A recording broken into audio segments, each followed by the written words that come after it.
Hi, Patrick. Thank you so much again for joining us today. Really happy to have you. I got to ask, like we just asked our audience, what is your favorite coffee shop? If you drink coffee, if not, what do you drink in the morning?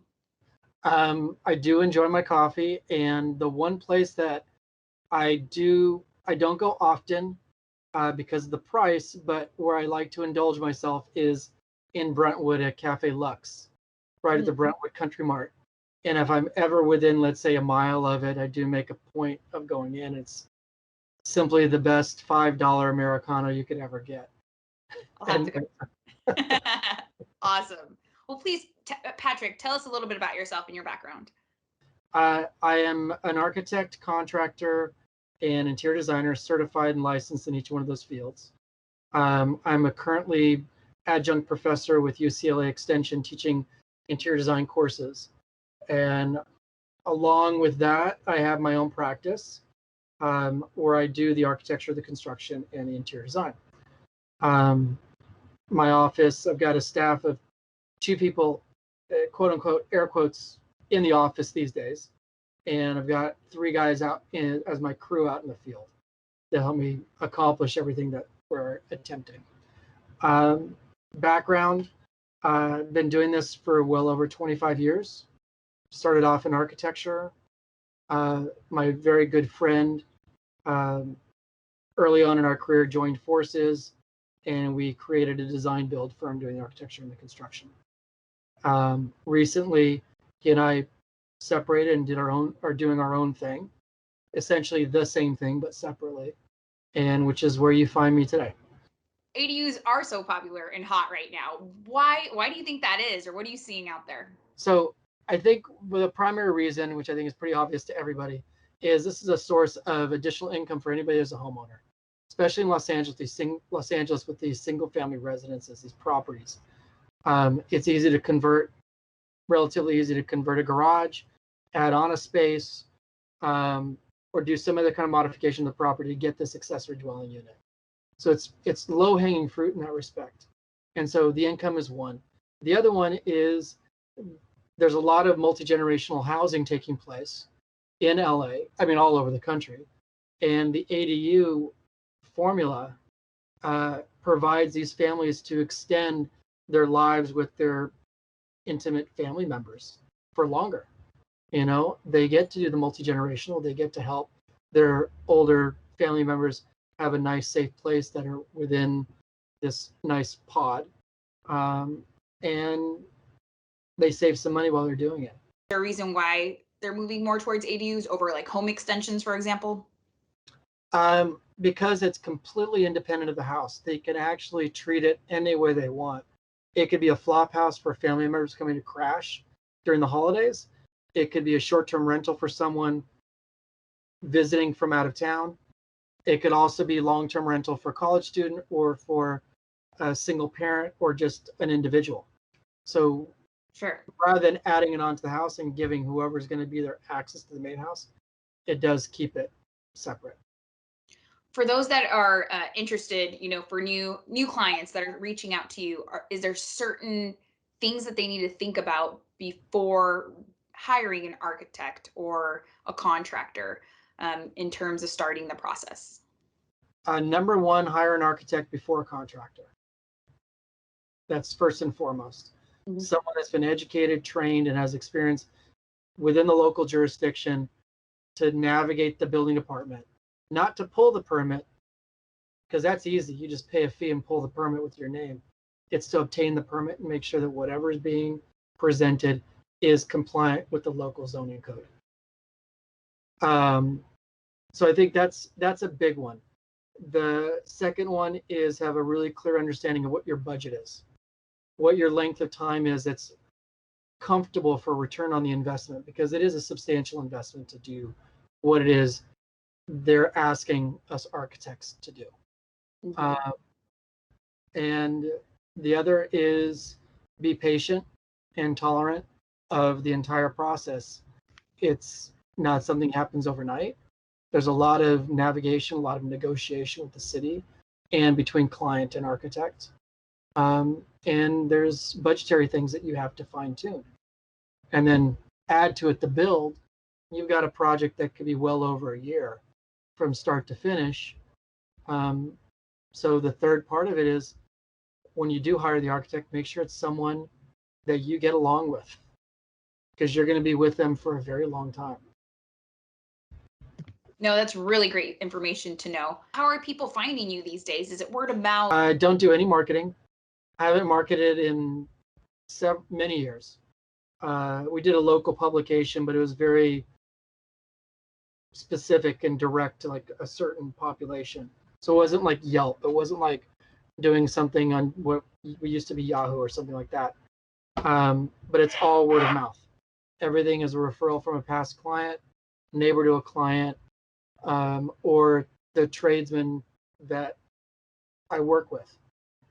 So I like to view it as a big family, and we look out for each other, and anything that comes our way, we stay in contact and provide leads that way. But yeah, all referral. Yeah. And just to let you guys know, we will have Patrick's information at the end, all the architects, if you do want to reach out and get more information. Patrick, are there any crazy asks that you are seeing in terms of the ADUs that you are working on?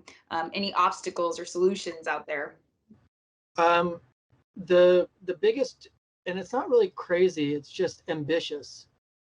When it comes to an ADU, I would say the majority of the ones that we see happening, obviously, are the ones where it's a garage conversion, and they don't want to. They being, the client may not want to spend. It may not have to be in their budget to add square footage to their garage to make it a larger, comfortable dwelling unit. So they build within what they have. Mm-hmm. So you end up having a 350 square foot living space, which is pretty small. And the asks that I get are, I would like something that resembles a separate bedroom, a separate kitchen, an enclosed bathroom with a tub, and a living area. And like, those are 4 things within 350 square feet, and it's very difficult to pull it off. Yeah.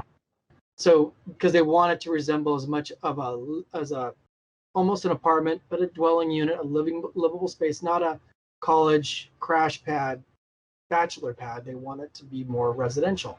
Mm-hmm. That's one. One of the more recent ones that I've got that I'm sure we'll look at was about soundproofing. And coupled with the soundproofing, this is a client where about a year and a half ago, we started doing the design work and the construction on their ADU.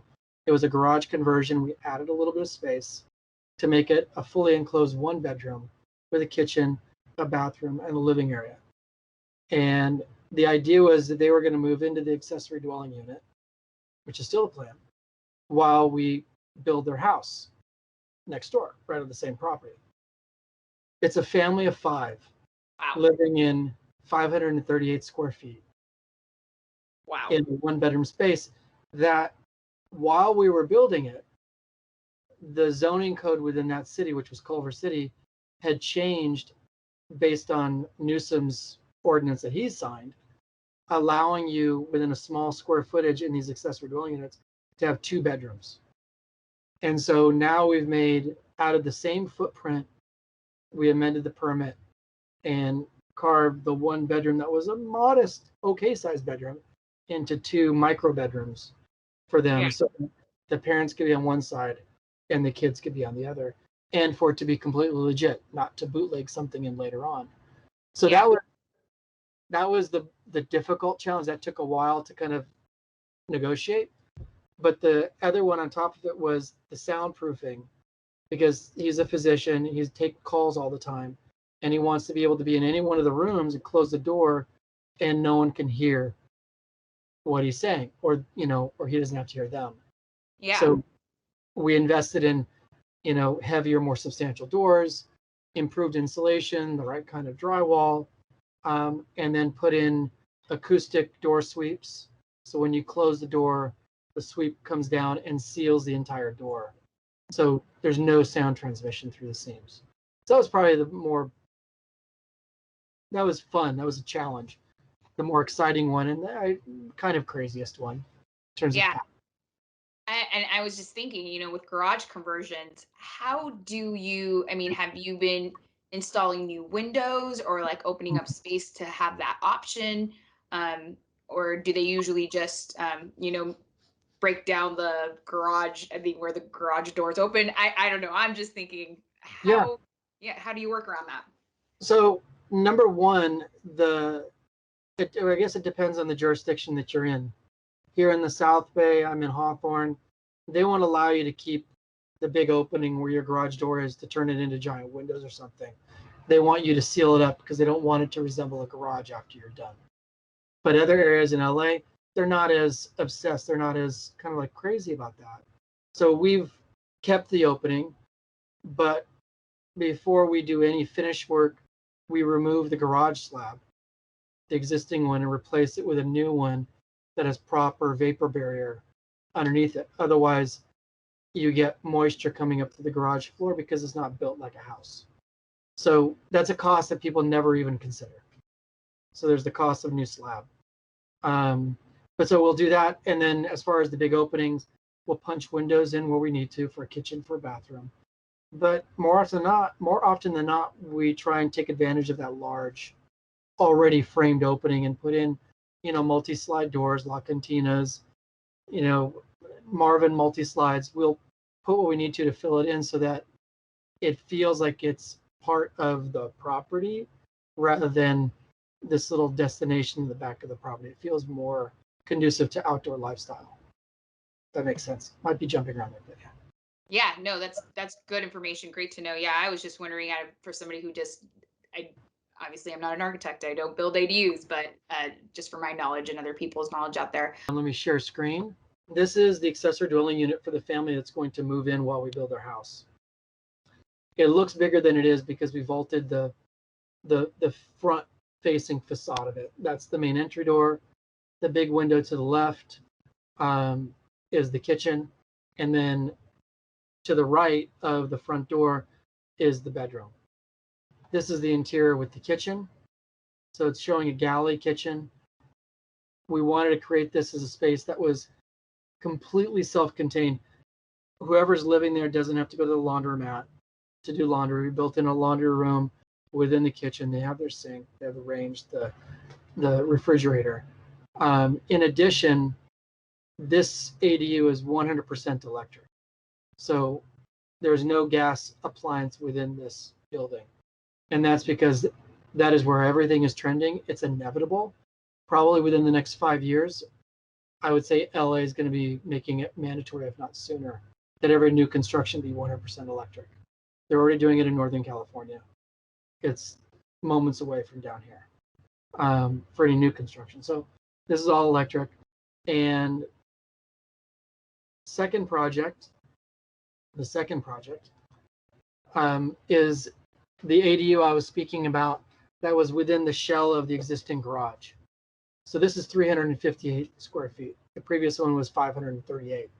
I didn't realize how similar those numbers were until just now. This 358 square foot, on the right-hand side, you can see the enclosed restroom. Where I'm standing taking this picture is the bedroom. Across from me diagonally is the living room. And behind this walnut shelf that we built is the kitchen dining space. So we tried to keep everything within it. We closed up the garage door because where you see the front door in this was where the garage door was. Mm-hmm. Put in windows, put in a new door there. We vaulted the roof, put in a couple of beams, new posts to support the existing substandard roof to get it to do this, and threw in some skylights just to bring more daylight in because it is a very small postage stamp size structure. I really like the use of the shelves there. It's A nice giving space. yeah, a transparent screen that gives a sense that you're in a room, yet you do have that the you feel like you're part of a larger space. It doesn't feel too constricted. For sure. And right now, she and her boyfriend are living in this unit, and she's renting out the main house. Oh. So this is one where she flipped it for her own income. She built this. She can live in this. She can get more rent for the main house than she could for an ADU. So she's actually in the black on this, which is great. Like, so here's another shot of it from the front door, looking across the kitchen into the bedroom. And beyond, you can see the multi-slide glass door that we have, which is right adjacent to the bed. So when she is entertaining, she can open up the sliding glass door. Her bed becomes a piece of furniture for people to hang out on. But then she's got furniture out in the backyard of the garage to hang out with her friends and not interfere with the main residence. Very cool. And then the last one, which is a really small one, this is a junior ADU. So junior ADU, they have slightly different requirements, less restrictive requirements than the main ADUs, a primary ADU. So these ones, you're allowed to convert your garage if your garage is attached and turn it into a junior ADU. It does need a place to prepare food and a little refrigerator, but it doesn't require its own bathroom. So you can actually have a door going into the main residence and they can share the bathroom adjacent to it. Oh, wow. Okay. The upside to this is cost-wise considerably different, much more economical than the main ADU because you're not building a new bathroom. And the kitchen can be down to, like you see in this photograph, a simple sink with some cabinetry and a hot plate and an under-counter refrigerator. And then you got storage, but then you turn the space into a bedroom living space for maybe the mother-in-law or some other family that are coming to crash, and you don't want them in your business. Really enjoyable about this project, and along with all of my projects, is always a collaboration with the client. And this guy is an inventor, and I think that's even on his business card. And he loves to create things, and we wanted to do everything we could to save costs on this. So he did a lot of the labor himself. I didn't do the build, just did the architecture and helped him with the permitting process, getting through the city and get it all approved. Once we had it constructed, he had to get access through the garage door because he needed to have an exterior entry into this junior ADU. And he has what everybody else has on these garages in Los Angeles, a sectional garage door, 4 panels that roll up into the ceiling. We weren't allowed to use that as the primary door. They wanted us to put in a standard type of door with a minimal threshold. So he came up with this way of cutting out of the existing garage door, as you can see in the photograph, this sectional front door. So he can bolt it in place from the interior, and the garage door rolls up like a sectional door. But if he doesn't want to open it that way, he just turns the doorknob, and you can see it just swings open like a regular door and locks like a regular door. Wow. It's pretty cool. He said he would never do it again because the prototype was just too difficult to pull off. But I thought it was a pretty smart way of satisfying the building department's requirement to have its own entrance or point of egress. For sure. Yeah. So yeah, those are the 3. Definitely an inventor. Awesome, Patrick. Thank you so much. And we are going to open it up to questions and answers with Patrick right after our next 2 speakers. Again, thank you, Patrick. And I know we're already getting some questions. I have some questions, but we'll catch up with Patrick right after our next 2 speakers. Thank you, Patrick. You're very welcome. Thank you. Thank you for joining us again today. How are you doing today? I'm doing good, Alex. How are you? I'm fantastic. Struggling with our allergies, but I'm surviving. There are worse issues. So there are worse issues. There's a couple questions actually I wanted to start today with. We have this poll going on. Maria, are you a coffee drinker or are you a tea drinker? Both. I indulge in both beverages. Yeah. Awesome. And where's your favorite coffee or tea place to pick up? Oh, well, I live in San Francisco, kind of central, so lots of options, but my favorite is actually a bit of a one-off called Stable Coffee in the Mission District. But I have to say that there's a Pete's like 2 blocks away, and I probably frequent that most often. And it's just your kind of local Pete's. So Maria, thank you for joining us again. Today we'll be discussing ADUs. I wanted to take a moment. Could you tell us a little bit about your background? Sure. In a nutshell, I've been working for myself, and I'm a registered architect in California. Have been for 20 years, I guess. And I've been working for myself for about a little over 5 years. And prior to that, I was working at a firm for just about 17 years on commercial work. And then as I started working for myself, I was getting more and more exposure to residential projects. And that started to introduce me to this concept of accessory dwelling units in particular. And so also here in mainly San Francisco, and that usually involved a couple apartment buildings, which wanted to add another couple units. There was also a project that was the legalization of an existing unit, and that was in a 2-unit apartment building. And then we've had other examples of the adding of a dwelling unit to what might be a single family home. It's one of these Victorians or Edwardians here in the city, or a duplex style Victorian. And so I've also worked on a few of those in the design and permit capacity. Awesome, thank you. Now, I have noticed that I've seen an increase in plans for ADUs that come across my desk. Have you been seeing that as well? Or requests for ADUs? Well, usually my clientele right now are mainly single family homeowners. And so, or in the other example, it might have been a property owner of an apartment building, just a single person who came to me or my colleagues who I work with on some collaborations, for example. They may ask about the potential for doing an ADU. So they either have it as an objective, or there was like the legalization process that they were wanting to pursue. But people come with the question, and then we look at it relative to the property in order to evaluate it for how conducive it might be. And then I'm usually the one developing the plans, but yeah. Why do you think that it's becoming so popular?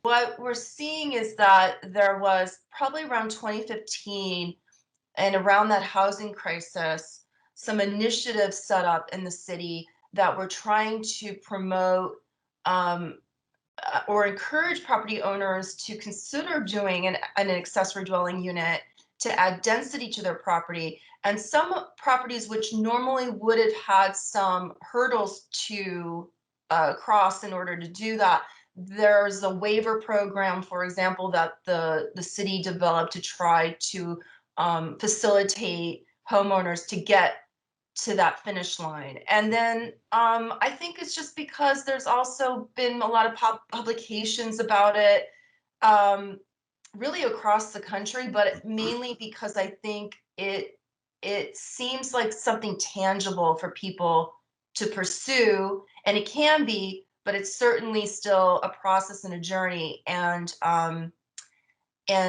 I would say that there's the whole enticement of a passive income, helping with your mortgage, developing something that can expand your home for your kids or the grandparents. All of those are great reasons and have been around forever.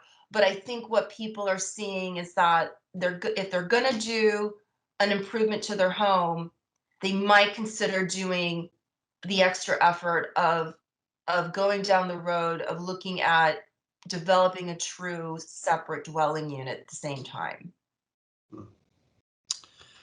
So I think we've spoken about this before. There's a lot of hurdles to cross whenever building an ADU. What is some information, or what are you looking for when starting the process of creating the plans or drawings or even the concept of thinking of adding an ADU to a property? Well, it's a great question. So usually the first really important thing for any homeowner or property owner to consider is to really be sure about that objective, because you are creating a separate dwelling unit. This is not a guest room. This is not a home office. Those are accessory uses to a dwelling. Accessory dwelling unit is intended to be its own separate dwelling unit. And so you're kind of taking on the position of becoming a landlord, essentially, in some ways. And so, whether you might think of it as just for your in-laws or maybe for the kids coming home from college or whatever it might be, or you're going to move into this other unit as you grow older and maybe your kids move into the main house, whatever it might be, it's still it's a distinct separate dwelling unit. So I think and it's important for people to distinguish that versus like whether they're just looking for a family room. And so, because to create that separate dwelling unit, there's certain properties that are more conducive for that, related to topography, related to what space is underutilized in your existing house that you might be able to recapture. Some require actual like horizontal extensions or vertical extensions. So there's the building of above and beyond what your current footprint provides. There's access to and from the street. There's fire department access. Lots to consider. Infrastructure is a big one, because you're going to have a separate electrical meter, a separate water meter, fire suppression system potentially, and most likely. There's also, just its own heating and cooling system, or even excavation is another big one here in San Francisco, because many times there's likely to be the need for some excavation and new foundation systems, which of course then would, depending on the age of the home, possibly trigger some other seismic upgrades that certainly add value to the property, but people may not think of those things when they're simply picturing in their mind a simple studio. Yeah. So I've seen in the last few years working at BMD a lot of window wall applications, and now I'm starting to see them in ADUs. Are you seeing any trends like that, or what types of interesting or crazy trends or requests are you getting from clients? I don't know if those are crazy questions. I think I've definitely have, because of, again, the properties that we have, which are typically zero lot line on sort of the left and right, and you really just have a front and back condition to work within for fenestrations in some conditions. So you're really actually maximizing fenestration as much as possible. And that's where I was getting into a little bit of that excavation issue that comes up, because you're trying to maximize depending on the topography of that house, like what the conditions are on the back, because really you need that backyard or back exposure to be providing the fenestration and egress, and just the quality of light to be to be primarily the main source of light for the unit. So it is a bit of a concentrated effort on maximizing those window wells, because that's really that's what makes it feel like you're not in a basement and you're not in a, I mean, there's no doubt about it. And so I really have done we have to go into excavation and really becoming almost like garden units, really is what they become, is so that that particular dwelling unit has a bit of an extension to the outside through the window wall system, but also out to the garden. And then, of course, they have proper access to the street, which is critical. So they have a proper egress and a proper access to the street. But crazy ideas, I don't think there really are that many crazy ideas. It's more just again, that there's no one size fits all solution, that I keep reminding folks. And there's just so many variables in design that are taken into consideration. Depends on each and every different property, different zoning districts, context, so many different variables. I would say probably the only thing that gets a little bit hairy again is excavation, because it's such a big endeavor that people may not anticipate that if if they have a basement condition, for example, a true basement, and want to convert that to an actual separate dwelling unit, there's a solution for that, but it's not as easy as what we have as prototypes for the more conducive garage conversions. Mm. Yeah, basement conditions, like true basement conditions, are not there. There is a solution, but it's a more complicated one than maybe what people think. And it kind of goes into my next question, which is, what are some of the obstacles that you've experienced or you're seeing, and then what are solutions? So I guess the basement is a great example of that. Well, yeah, if you have a true basement condition, that's not really like where, again, that is like not what we think of as a prototype for what has been developed in the spirit of creating accessory dwelling units in a more pragmatic sense. Mm-hmm. That is a much bigger challenge that would be requiring major modifications to how to get in and out of that type of environment and excavation, and so it's doable. It's just an undertaking that is part of a bigger picture for a homeowner. So I think that they may want to consider potentially a different objective Yeah. if they have that kind of property. There's there's certainly examples of those basement-like conditions depending on a sloping site here in San Francisco. It does come up. Mm, yes. So my final question for today is, because you and I both work in the Northern California market, what information does a homeowner or a contractor need to know about like the permits and the laws before starting? I think my first and main go-to always is the San Francisco again. Mm-hmm. San Francisco Planning Department has a really good website that they've set up for providing some resources to homeowners that they can download and acquaint themselves with the process, the the initiatives and these programs that they developed to encourage or to take for a homeowner to consider doing this. So my first go-to is the San Francisco Planning Department's website, not the building departments, but the planning department's website. And they have a number of resources and documents related to both our state and our local ordinances. I think they're far too nuanced to be able to get your head wrapped around all of them. It's pretty involved, but nevertheless, they've done a good job at trying to streamline it for people. And I use them as a resource all the time. And obviously, I work with those folks, one-on-one on projects, and so they're there to help and to try to be answering questions when possible. But there's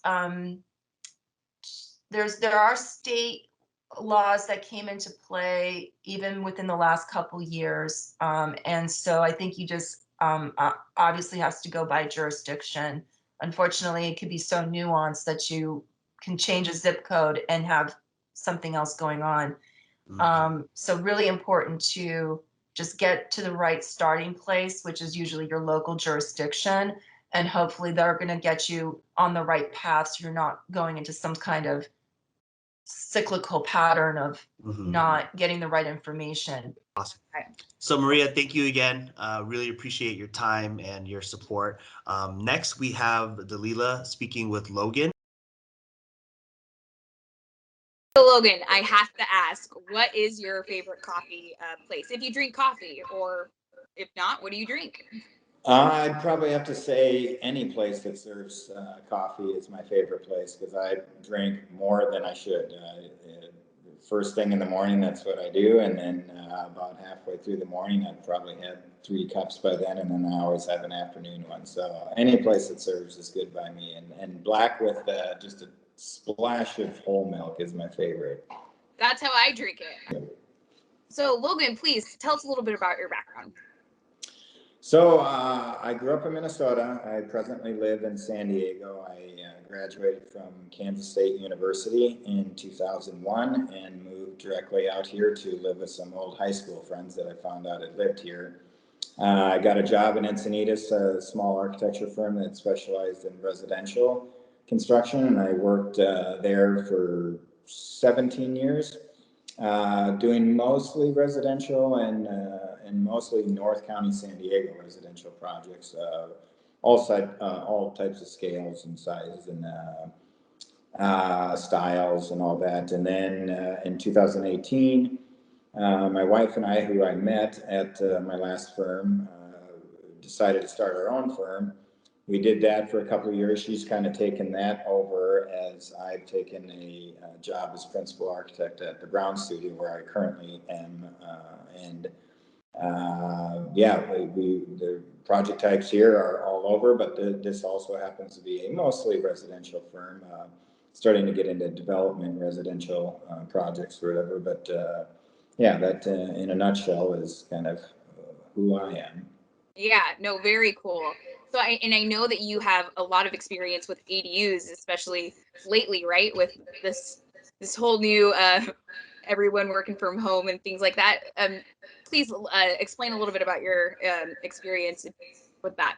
Yeah, so a few like right towards the end of working at the previous firm, ADUs started to kind of catch on, or at least it was something that the architecture side of things and the city planners knew that the state was cooking something up here in order to address housing needs. In fact, I think it was 2018, I was the president of AIA Palomar, which used to be the North County chapter of the American Institute of Architects. And at the time, it no longer is. They're now a section again, thanks to COVID, I guess. But anyway, at the time, in 2018, the president of AIA San Diego, his 1-year term was focused on this initiative he called Housing the Next 1 Million, in which San Diego County by 2050, SANDAG did a study that says there'll be 1 million more residents to San Diego County. And we're well underhoused right now. And it was kind of like, how do we address this? And one of those solutions, I led the North County team, and our solution for it was, taking on the momentum that had already started with ADUs, and we, explored all those. And at the time, I was still, the state had passed the first Senate bill that introduced this, but they hadn't. It's since progressed even further and become more lenient and less restrictive. And from there, I'd say about 70% of the work that the firm, my wife and I, our firm, or whatever, has been ADUs, and that went on, steroids about June of 2020, as yes, people I think realize that. If I got to be at home and everything, and there's no place in the home to really be, maybe I can do, an ADU as a sure the rental and all that, but also as potentially a home office or something like that. And so we've done probably, I don't know, in the last year and a half, at least a dozen ADUs. Some of them already built, some of them, getting permits, others in construction, but so my wife and I have done a dozen. I probably was part of 4 to 4 to 8 prior to moving, and then we're working here in the Brown studio to kind of develop the marketing that really goes after ADUs as a legitimate like arm of the business, you know. So as a client, what kind of information do they need to give you in order to get this process rolling? Typically, I like to set up a consultation that, you know, I'll field a phone call, a text, something like that, and I'll set up a mask to mask or face to face consultation at the site to just kind of see it. You can do a lot of research online. All the cities, I mean, if you just go, if anyone just types in the city they live in, assuming that that has their own municipality and permitting is not through their county or larger city, you can typically just type in that city's name and ADU ordinance, and all these jurisdictions have developed pamphlets, if you will, that really break it down as to what you can and can't do. And then from there, it's a good way to kind of educate yourself as a client to speak to an architect, because then you know there's a lot better understanding of what you can do and all that ahead of time. But then we can lay it out. There's always more information than just what the cities are putting on their pamphlets. So, and every site typically is a little bit different than the next. So what worked for your neighbor, you might have the same floor plan because you're in a development, but your lot is slightly different, and there's different parameters there that you know, you could be across the street and your orientation is a little bit different. All those kind of things, you know, hiring an architect can help you navigate that and provide you with the best solution that's out there. No, yeah, that's actually some really good advice. Yeah, so I have some projects that I can share that range in, there's a few different opportunities with ADUs. I think for the most part, a lot of people seem to be looking at these as what how I like to refer to it as they're putting the accessory and accessory dwelling unit. And by that, I mean that they, you know, there's design opportunities that every house or every property basically has that might be specific to that family, specific to that lot or whatever, that aren't necessarily, you know, in the kind of guidelines or whatever that the intentions that were set out by the state, but the municipalities and the state don't have problems with that. You know, it's kind of, that's again an incentive to. I'm going to share the screen here. I don't know. Okay. There's incentives to develop your own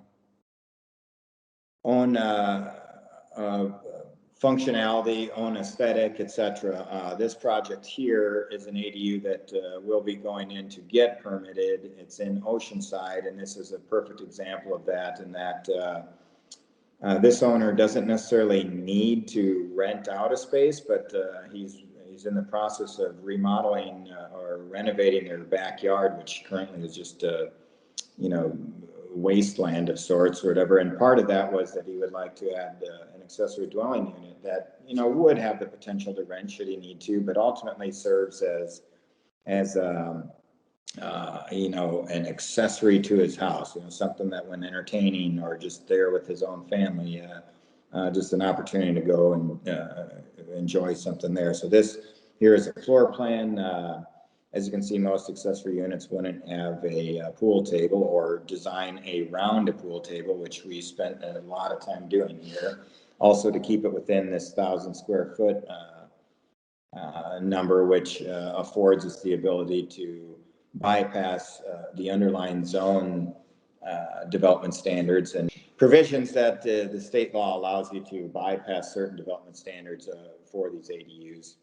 In this case, setbacks, like their rear setback is 20 feet, which is, this is over here, and they're able to go as close as 4 feet to that setback as long as they keep it a one-story building. But so that's the floor plan here. You know, again, custom design. This is a galley kitchen with a giant window facing out to the dining table, which is just something that this homeowner, you know, doesn't mind having the galley kitchen, you know, really actually wanted the galley kitchen just so they'd have this ability to stand at the grill and or the range, you know, and cook for friends and family. Galley kitchen, I think, is what it's typically referred to, which basically just means that it's like a hallway. You know, it's Yeah. as opposed to your typical L shape or an island or something like that. It's very narrow here. It's 5'6" across, so 2 feet of that is the counter. You only have like 3.5 feet beyond that. But that's what this is what this client wanted, and again, this is just a good example of what an ADU doesn't necessarily have to follow this kind of rigid, like boxy 800 square foot, 1 bedroom, just slap it up and all that. Like you can really use ADUs as an opportunity. I mean, renovating a home is expensive, and homes are typically a lot bigger than say 800 or in this case 1,000 square feet. Sometimes they're not. But either way, it might require, redoing a lot of infrastructure and all that kind of stuff. And it's like, well, having the ability to, start from scratch and design your, almost your dream home in a sense, but that's a smaller footprint or whatever meets the requirements for these ADUs with respect to area, square feet is kind of an interesting opportunity or whatever. I've had this next project is actually a small project, but what the intentions are from the homeowner's perspective, I don't have renderings of it, but this project here just shows a demolition plan, a floor plan of what this is a 2,500 square foot single family residence in Carlsbad that has a 3-car garage, and they're going to convert this 3rd-car garage space and add on to it in this linear fashion here. And the homeowners here, they're retired. They're not having, their income is fixed. They're actually going to move into this house that they, or ADU that they're designed exactly to the parameters that they wanted.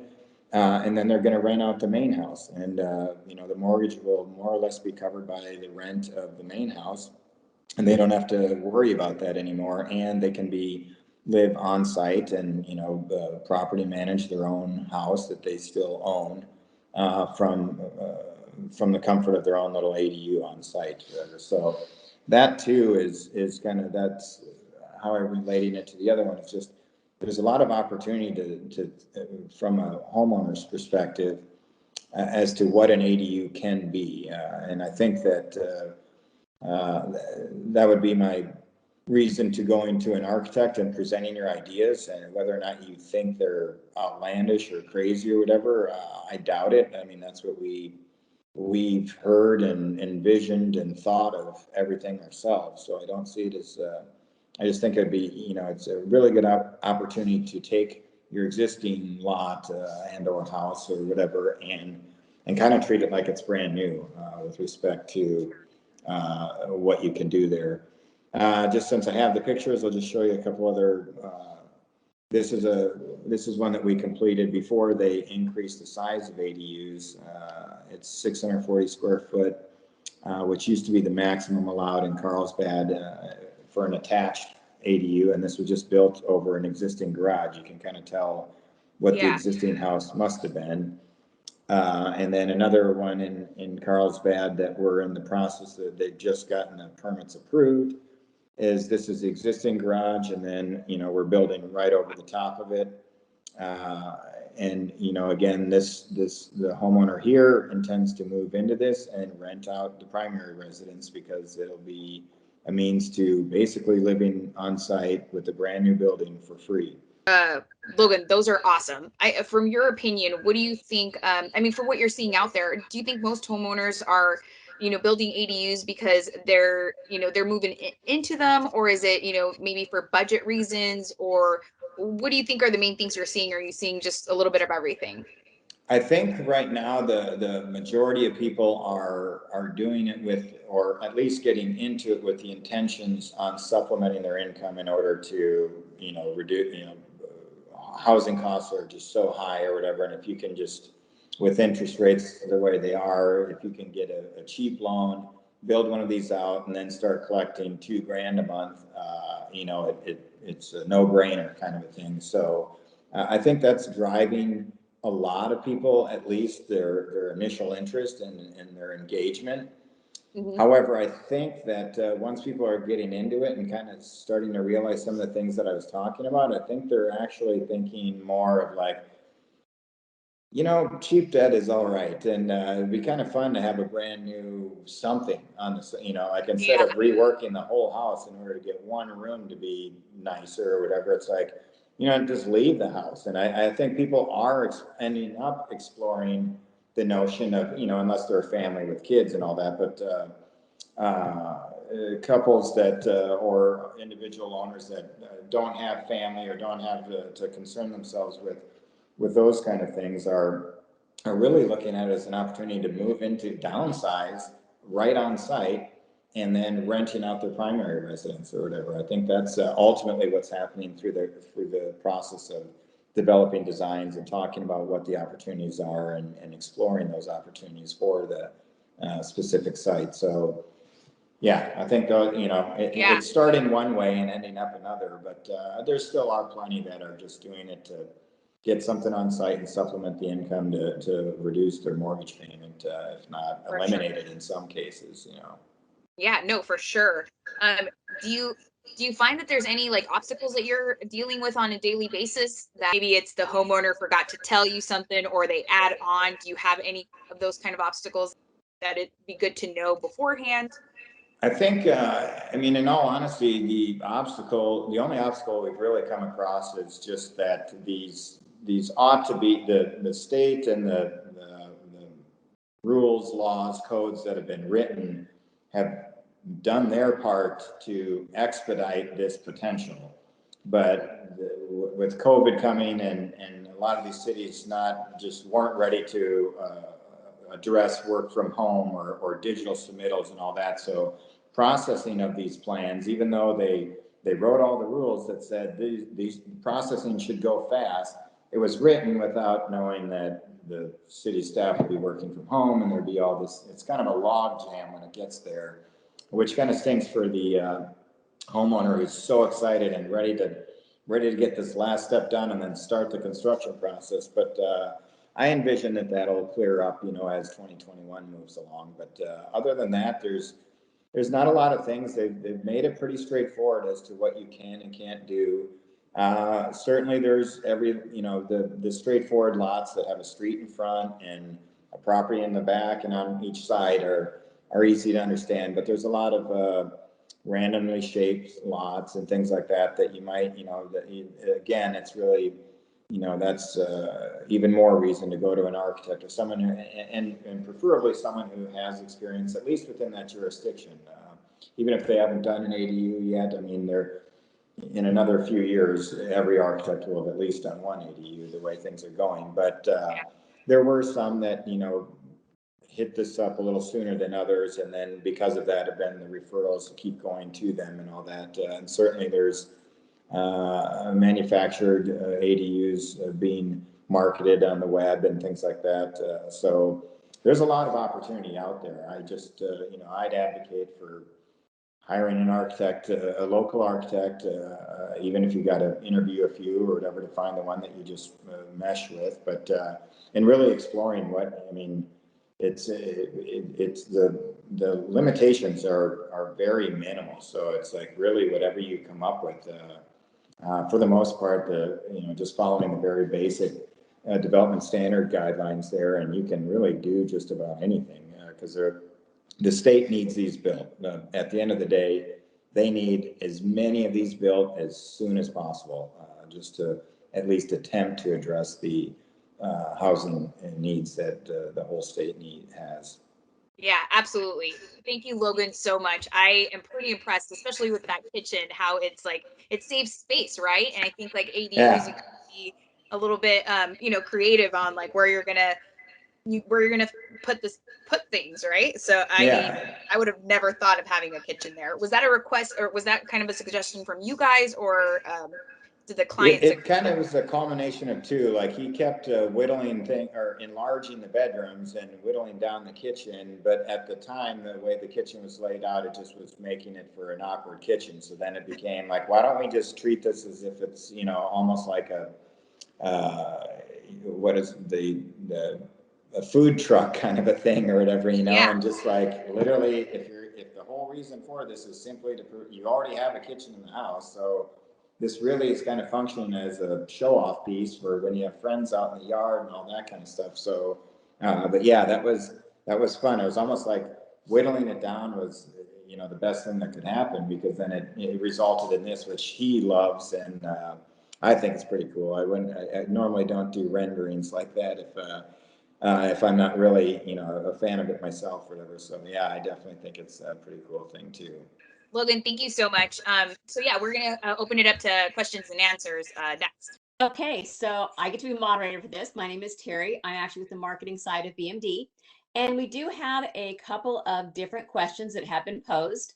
The first one actually has to do with what's the range of square footage for ADUs, and is there a maximum allowable? So if any of our panels would like to jump in on that, it'd be great. Oh, I'm to answer. Go Or, ahead. okay, I'll make my answer brief, but it does depend on the jurisdiction. And with the new ADU ordinances that are out, it's about 1,200 is the maximum. But more importantly, the ADU cannot be larger than your main residence.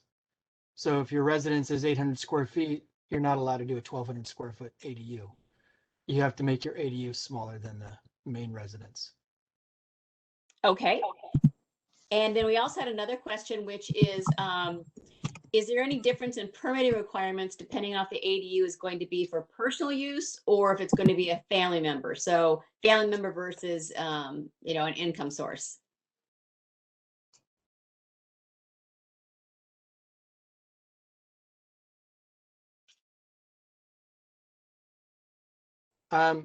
I will throw out that the only difference there's nothing with, as it relates to the building department or any kind of permitting. The big driving force is if it's going to be for personal use or renting, it might impact your attitude towards budget. Are you going to indulge on the finishes and materials and the build out for a tenant? You would probably prefer to do that for yourself. So I think making the decision, if it's for yourself, you might be willing to spend a little bit more money. If it's for a tenant, you might want to save a little bit of money so you can get that return on the investment a little bit sooner. Okay. And we have one, do you find that ADU plans have some cities that are like a pre-approved plans, or does it become an issue when consulting with a new client?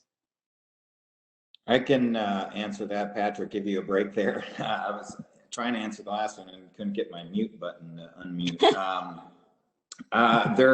I'm familiar, at least on here, there's the city of Encinitas got two different architects, one being my old boss, to develop some plans that are their permit ready ADUs. And there's been some interest in them, but I think that ultimately every lot, like I was saying earlier, and it's been said by others, every lot just has its own opportunity or whatever. I don't know that the permit ready ones ultimately, because processing is, they're permit ready, but they're not permitted.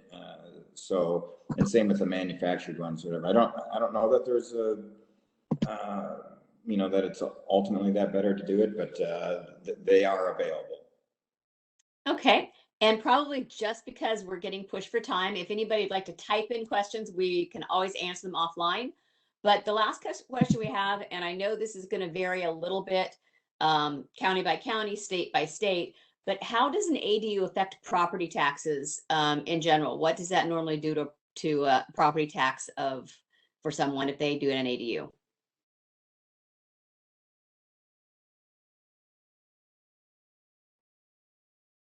I don't know the answer.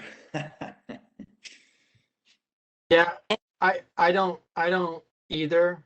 I just know that your property is going to be reassessed at a higher value because of the improvement. That's about as far as my knowledge goes with that. Perfect. Well, Dalila, Those are great questions. Thank you, Terry, so much. And thank you all of the speakers. You guys did, it was very informative. Great job. For all the attendees out there, we will be sending out a link to our presentation today, and we will have we will announce our coffee drink winner as well. And if you guys have any more questions for any of the attendees, please feel free to reply to any of the email that we will send out with the link at the end of this webinar. So thank you again for attending. I appreciate it. And again, if anyone has any more questions, feel free to pop that into the chat or questions and answers below.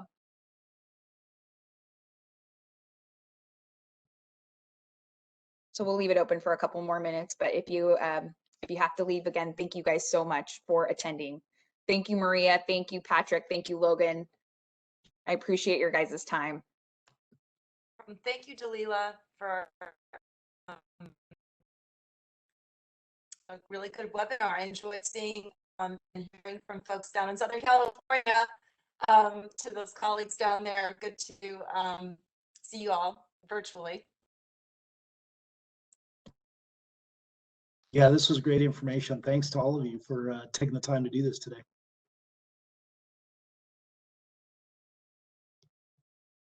Yeah, it was a real pleasure. I enjoyed it. I enjoyed, as you said, Maria, it's nice to see the other colleagues from around the state participating in this and seeing and hearing the different views and attitudes.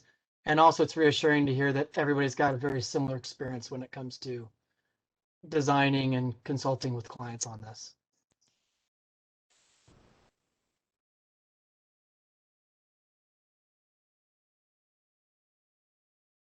Great. So I think we're good. Terry, do you see any questions on your end? There was one quick one. Let me find it real fast. Can you add an ADU above a garage if the garage is on the property line? And this is specifically Oakland area.